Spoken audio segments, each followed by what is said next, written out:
Hello friends, welcome to my channel. అన్న మాటలకి shock అయిన పద్మావతి. ఇదంతా అలా జరిగిందో మనం ఈ వీడియో తెలుసుకుందాం.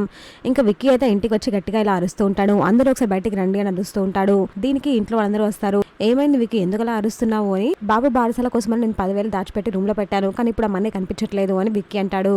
మనీ కనిపించకపోవడం ఏంటి విక్కీ, ఆయన అంత అవసరం మీ ఇంట్లో ఎవరికి వచ్చి ఉంటుంది, నీ రూమ్ లోకి వచ్చి ఎవరు తీసుకుంటారు అని కుచలా అంటుంది. ఆయన డబ్బు తీయాల్సినంత అవసరం మీ ఇంట్లో ఎవరికుందిరా అని ఆర్య అడుగుతాడు. ఏమోరా నాకు తెలియదు, పాప బారసాల కోసం దాచిపెట్టాను, ఇప్పుడు బారసాలు చేద్దామని మనీ చూస్తే అక్కడ కనిపించట్లేదు అని విక్కీ అంటాడు. విక్కీ డబ్బులు దొంగతనం చేసే అంత అవసరం మీ ఇంట్లో ఎవరికి లేదు, నువ్వు సరిగ్గా చూసావో లేదో మళ్ళీ ఒకసారి చూడు అని కుచలా అంటుంది. నేను చూసాను పిండి అని విక్కీ అంటాడు. ఇంతలో అను అత్తయ్య ఈ బారసాలు చేయడం ఇష్టం లేని వాళ్ళే ఆ డబ్బులు తీసుంటారు అని పద్మావతి వైపు చూస్తూ ఉంటుంది. దీనికి పద్మావతి షాక్ అయిపోతుంది, అలాగే చూస్తూ ఉండిపోతుంది. అవును కదా ఆర్య, ఈ బారసాలు చేయడం ఇష్టం లేని వాళ్ళకే డబ్బులు తీసే అంత అవసరం ఉంటుంది అని అను అంటుంది. దీనికి పద్మావతి అలాగే చూస్తూ ఉండిపోతుంది. చూసాక ఫ్రెండ్స్ మరి ఏం జరగబోతుందో, ఇలాంటి జెన్యూన్ అండ్ అప్డేట్స్ కోసం మా వీడియోకి లైక్ చేసి ఛానల్ సబ్స్క్రైబ్ చేసుకోండి.